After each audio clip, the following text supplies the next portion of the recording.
It was a cold, stormy night, and the roads were slick with ice. Ethan Harper was on duty, driving his fire truck toward a massive car accident on the highway. As a firefighter, he had always been someone who put others before himself. He lived for moments like this, rushing into danger to save lives, no matter how risky it got. But that night, fate decided to twist his story in a way he never saw coming. The call had come in just after midnight. A multi-car pileup on the outskirts of town meant chaos, injuries, and possibly lives hanging by a thread. Ethan and his team sped through the dark, their sirens cutting through the silence of the storm. The weather was brutal, though icy rain lashed against the windshield and the roads were treacherous. Despite the conditions, Ethan felt calm.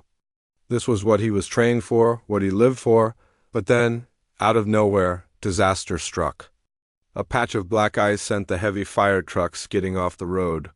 It flipped once, twice, before finally crashing into a ditch. Everything went black. When Ethan woke up days later in the hospital, the world didn't feel right. His head throbbed, and his body ached, but the physical pain wasn't the worst part. The doctors explained that he'd suffered a traumatic brain injury in the crash. While he was alive and would recover physically, there was something else. He couldn't remember much of his past. Retrograde amnesia, they called it. Memories from before the accident were hazy or completely gone. At first, Ethan didn't fully grasp what that meant. Sure, he knew his name and he could still talk, walk, and function normally. But when people visited him in the hospital, things got strange. A man came in claiming to be his best friend since childhood. Ethan nodded politely, but couldn't place him at all. Then there was a woman who showed up every day, a woman with kind eyes and a warm smile. She held his hand and told him stories about their life together. Her voice was soothing, but her face, it was blank to him. The doctors said she was his wife. They'd been married for 8 years, shared a home, built a life together. But Ethan couldn't picture any of it. No wedding day, no romantic dinners, no quiet mornings over coffee, nothing. It was as if someone had erased entire chapters of his life without warning. And while everyone around him seemed hopeful that his memory would return, Ethan felt trapped in a foggy maze where nothing made sense.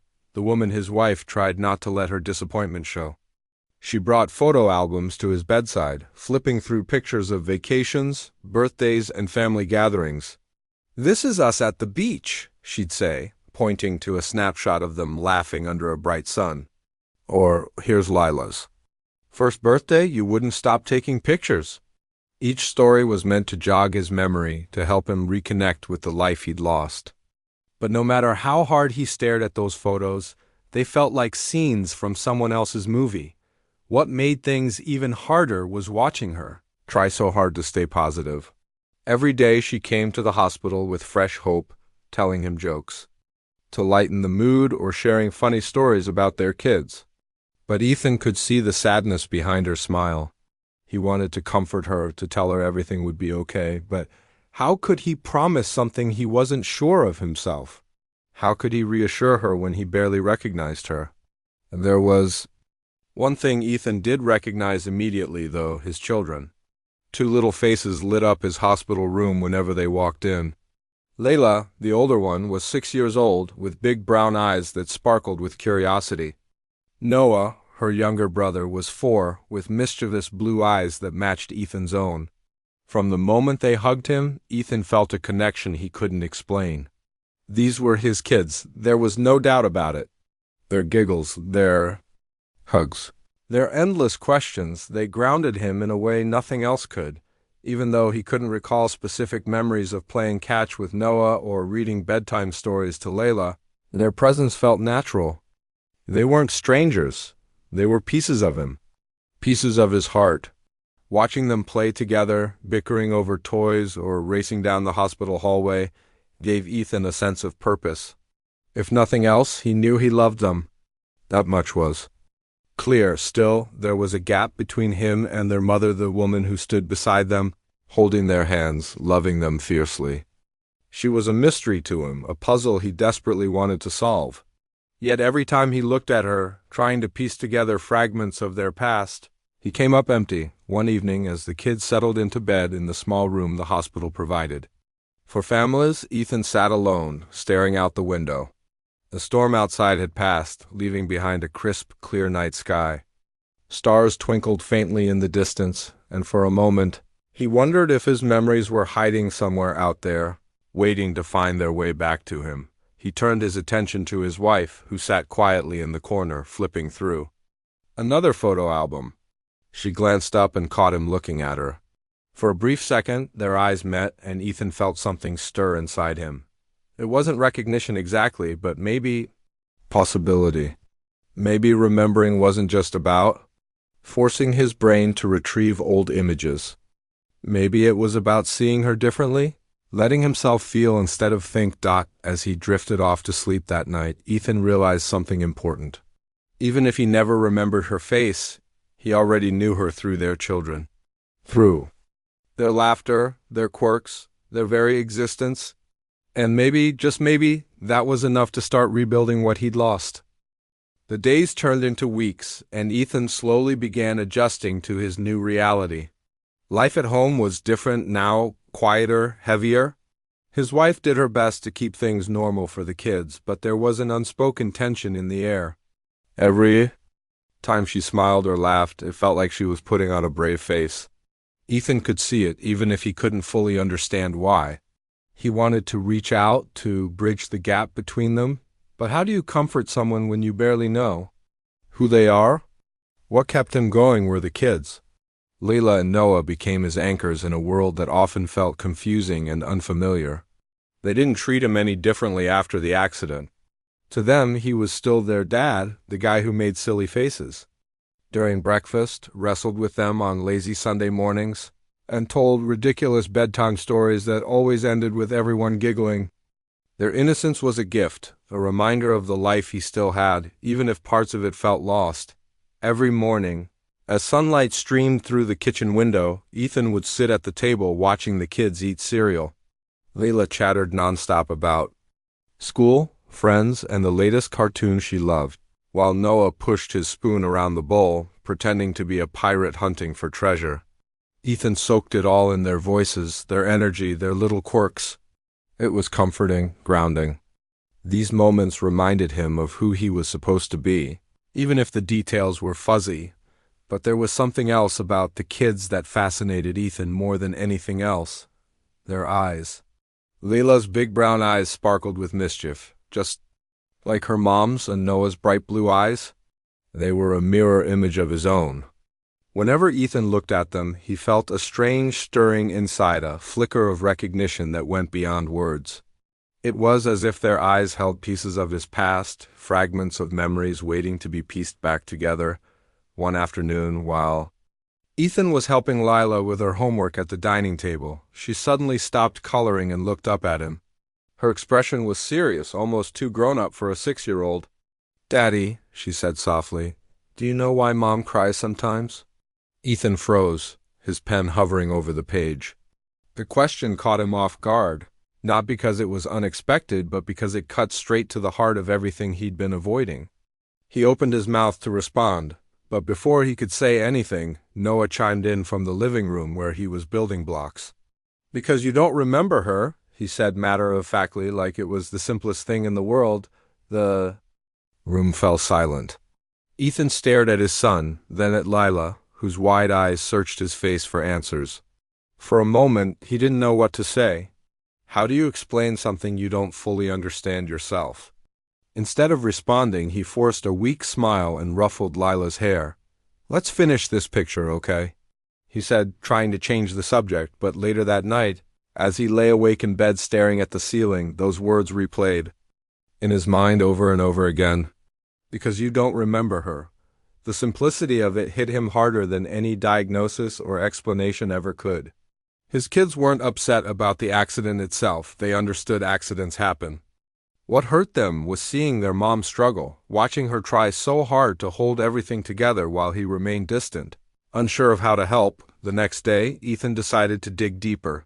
After dropping the kids off at school, he found himself standing in front of an old shoebox tucked away in the closet. His wife had mentioned it once. It was filled with photos and mementos from their early years together. She'd offered to show it to him before, but he brushed it off, thinking it wouldn't make a difference.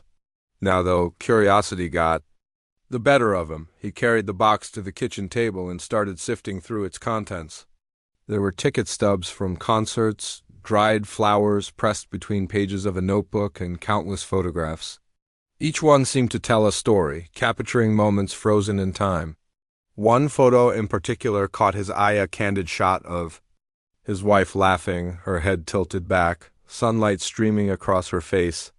Something about the curve of her smile felt achingly familiar. Ethan picked up the photo and studied it closely. He tried to imagine the scene. Where were they? What had made her laugh so hard? Slowly, fragments of memory began to surface. Not full-blown recollections, but flashes: a park, a picnic blanket, the smell of burgers burning on a grill. He could almost hear her teasing voice saying, "You're hopeless in the kitchen." For the first time since the accident, Ethan felt a connection not just to the woman in the picture, but to the man he used to be. He realized that remembering wasn't just about facts or dates. It was about emotions, about understanding the bond they shared. That laughter in the photo wasn't just hers, it was theirs, together, later that evening. As his wife tucked the kids into bed, Ethan watched her from the doorway. She moved with such care, tucking blankets around their shoulders and kissing their foreheads goodnight. Her voice was soft as she whispered, "Sleep tight, my loves." When she turned around and saw him standing there, she gave him a small, tentative smile. "You okay?" she asked. Ethan nodded, though his throat felt tight. "Yeah," he said finally. "I think I'm starting to figure some things out." Her brow furrowed slightly, confused. Like what? He hesitated, unsure of how to put it into words. Like, maybe I don't need to remember everything to know who you are. Maybe I can start by seeing you in them. He gestured toward the kids' room, where Leela and Noah were already fast asleep. His wife blinked, surprised by the comment. Then, slowly, her lips curved into a smile, one that reached her eyes this time. "That's a start," she said softly. "It's more than I thought we'd have." As they stood there in silence, Ethan felt a shift. It wasn't huge or dramatic, but it was real. For the first time, he didn't feel like he was looking at a stranger. He saw her not just as a woman tied to his forgotten past, but as someone deeply connected to his present. Through the kids, through their shared life, through the love that radiated from every corner of their home. And maybe, just maybe, that was enough to begin rebuilding what he'd lost. Ethan woke up the next morning, feeling like he'd cracked open a tiny door in his mind. It wasn't much, just glimpses of moments, flashes of laughter, but it was enough to keep him moving forward. The weight on his chest felt lighter, and for the first time in weeks, he didn't dread facing the day. He wanted answers, even if they came slowly. And he realized that maybe, just maybe, the people around him held the keys. The kids were already at the breakfast table when he walked into the kitchen. Layla was munching on toast while drawing stick figures in her notebook, and Noah was trying and failing to balance cereal spoons on his nose. Their mom stood by the counter, packing lunches for school. Everything about the scene felt ordinary, but Ethan noticed something new, the rhythm of their lives. The way she moved between the fridge and the cabinets, humming softly under her breath. The way Lila rolled her eyes dramatically when Noah spilled milk all over the table. The way Noah giggled uncontrollably as Ethan grabbed a towel to clean up the mess. It hit him, then this wasn't just a household. It was a team, a family. Even without memories to guide him, Ethan could see how everything fit together. And, though he still struggled to connect emotionally with his wife, he began to appreciate the threads she wove through their lives. She was the glue holding them all together, even if she didn't realize it herself. Later that afternoon, after the kids had gone off to school, Ethan decided to take another step. He called one of his old friends from the fire station, someone who'd known him before the accident. They met at a small cafe downtown, where the smell of freshly brewed coffee filled the air. As they sat across from each other, Ethan asked questions he'd been too afraid to voice before. "What was I like back then?" he said, stirring sugar into his cup. "Before the crash, I mean." His friend leaned back in his chair, thinking for a moment. You were dependable, he said finally. Always the guy everyone counted on. You'd show up early, stay late, never complain. But you weren't all serious, you had this goofy side too. Remember that time you tried to teach us salsa dancing during a shift? We nearly broke every chair in the break room. Ethan chuckled, though the memory eluded him. Sounds like something I'd do, he admitted. And your wife? His friend paused, choosing his words carefully. She was your rock. Always waiting for you after tough calls, always cheering you on. Man, I remember one Christmas party we were teasing you about how whipped you were because you couldn't stop checking your phone to see if she texted. But honestly, everyone envied what you two had. You looked at her like she hung the moon. Ethan nodded silently, absorbing the story. He didn't recognize the man being described, a devoted husband, a playful friend, but he wanted to. More than anything, he wanted to reclaim that version of himself. Over the next few days, Ethan made an effort to learn more. He spoke to neighbors, colleagues, anyone who could fill in the blanks of his missing life. Each conversation brought a new detail. How he used to grill burgers every Sunday. How he once spent hours fixing a leaky faucet because he refused to call a plumber. How he loved surprising the kids with random adventures, like trips to the zoo or late-night ice cream runs. Slowly, the pieces started coming together, forming a picture of the person he used to be, but the real breakthrough came one rainy Saturday morning. With nothing else to do, Ethan volunteered to clean out the attic. It was dusty, cluttered, and full of boxes he hadn't touched in years. At first, he approached the task mechanically, tossing old clothes and broken toys into a pile to donate. But then he stumbled upon a wooden chest tucked away in the corner. Inside were letters, ticket stubs, and photo albums stacked neatly on top of each other. Curiosity got the better of him. He settled onto the floor and opened the first album. The pages were filled with snapshots of vacations, birthdays, and quiet evenings at home. One photo caught his eye, a candid shot of his wife sitting cross-legged on the couch, reading a book. Her hair was tied back in a messy bun, and she wore an oversized sweater that looked cozy enough to wrap yourself in. Something about the image struck a chord deep inside him. He flipped to the next page and found a picture of them together at a summer picnic. She was laughing, her head tilted back, while he grinned beside her, holding a plate of slightly charred burgers. Suddenly, a wave of emotion washed over him. He could almost hear her teasing voice saying, "You're hopeless in the kitchen." He remembered the warmth of the sun on his skin, the sound of her laughter ringing in his ears, the way his chest tightened whenever she smiled at him like that. For the first time since the accident, Ethan felt tears pricking at the corners of his eyes, not tears of sadness but of recognition. These weren't just pictures, they were fragments of love, reminders of a bond he couldn't fully recall but somehow still felt. He realized that remembering wasn't just about facts or dates, it was about feelings, about understanding why someone mattered so deeply to you. That night, as they sat on the couch watching TV, Ethan turned to his wife. "Can I ask you something?" he said quietly. She glanced at him, surprised by the tone of his voice. "Of course. Why did we fall in love?" he asked. "I mean, what made you say yes to me?" She blinked, taken aback by the question.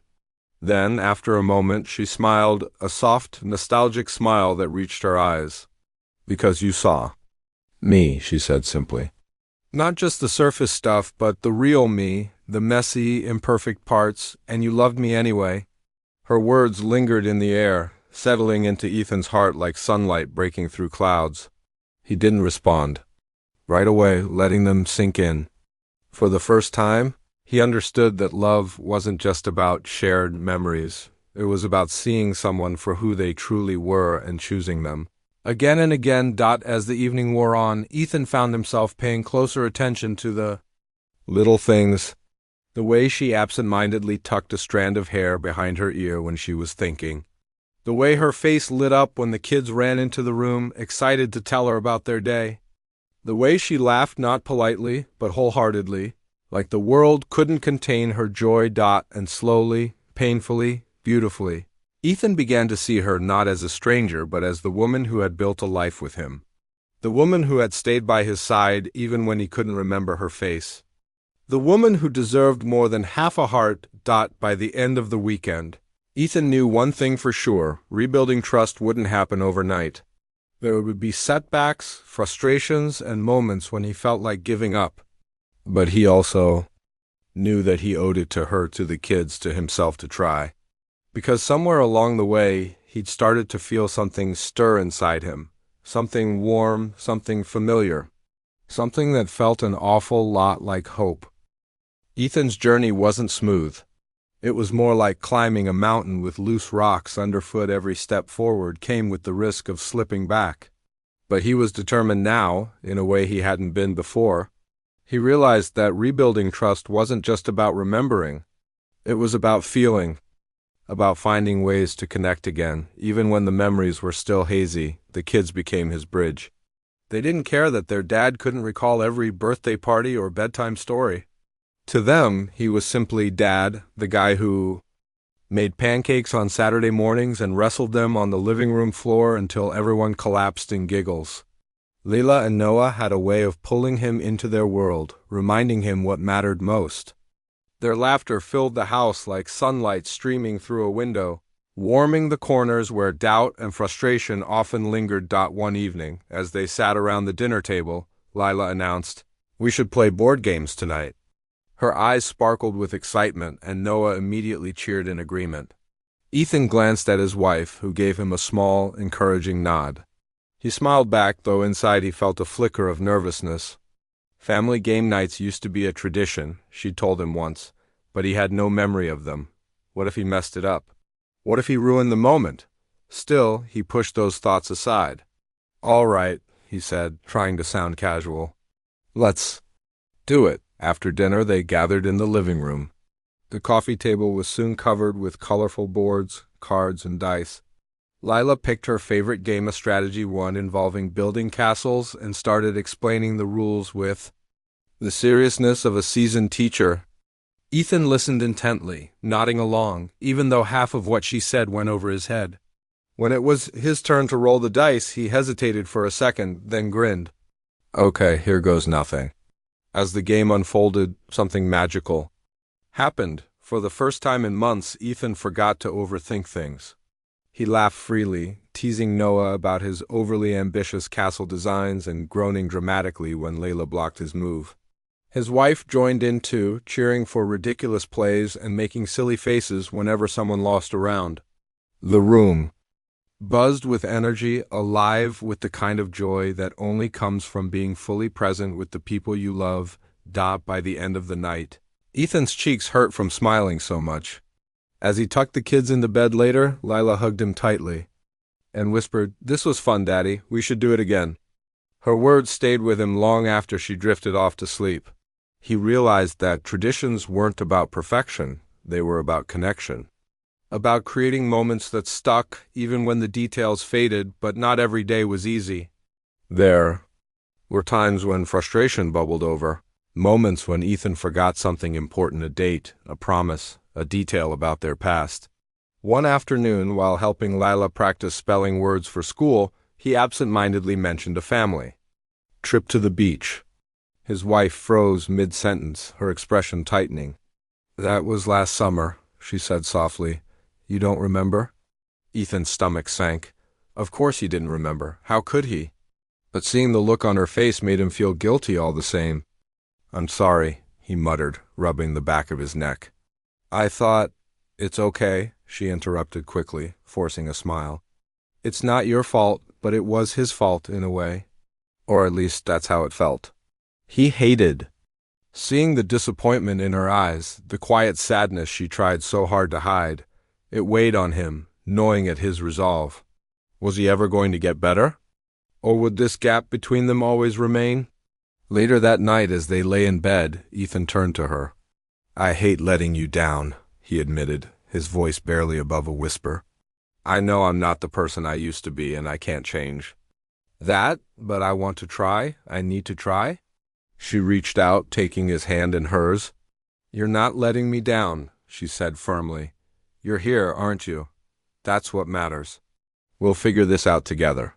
Her words hit Him like a lifeline, together, not him alone, struggling to piece things back together, but both of them working side by side.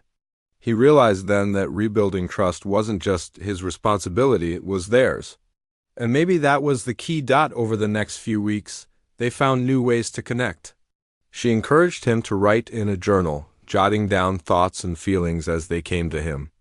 Sometimes it was fragments of memories, other times just random observations about their daily lives. Writing helped him process everything, giving shape to the chaos in his mind. In return, Ethan made a conscious effort to listen, to really pay attention to the little things she did, like the way she hummed while folding laundry or the protective glance she gave the kids. Before bedtime, he also started noticing patterns. Certain songs on the radio made her smile nostalgically. She always added extra cinnamon to her coffee, no matter how many times he teased her about it. On Sundays, she insisted on cooking pancakes, saying it was their thing. Each detail was a thread, weaving a tapestry of who she was and who they were together. Slowly, painfully, beautifully, the distance between them began to shrink. It wasn't perfect, there were still moments of awkwardness, of missed cues, but it was progress. One morning, as they stood in the kitchen preparing breakfast, she handed him a spatula without asking. He took it, grinning. "Pancake duty?" He guessed. She nodded, laughing. "You're getting better at this." And for the first time in months, Ethan believed her. He wasn't the man he used to be, but maybe that was okay. Maybe being present, being willing to try, was enough. Love wasn't just about remembering the past, it was about building a future, brick by brick, until the foundation felt solid again. By the time spring rolled around, something had shifted. The air smelled fresher, lighter, like the world itself was waking up from a long winter. Ethan felt it too, a sense of renewal, of hope. He still didn't have all the answers, but he knew one thing for sure: he was ready to keep moving forward, ready to see where this journey would take them next. Spring had arrived, and with it came a sense of renewal that seemed to seep into every corner of their lives. The days grew longer, the air warmer, and the trees outside their house began to bud with fresh green leaves. It was as if nature itself was mirroring the slow but steady progress Ethan and his family were making. For the first time in months, Ethan woke up without the heavy weight of dread pressing on his chest. He didn't have all his memories back, far from it, but he'd come to realize something profound. Remembering wasn't just about recalling facts or faces. It was about understanding feelings, about seeing someone for who they truly were. One sunny afternoon, Ethan found himself sitting on the porch steps, watching Lila chase butterflies in the backyard while Noah dug enthusiastically in the dirt with a plastic shovel. His wife sat beside him, sipping a cup of coffee and occasionally calling out reminders for the kids not to wander too far. Everything felt peaceful, almost ordinary. But Ethan knew better now. Ordinary wasn't dull, it was precious. These moments, these quiet slices of life, were what held them together.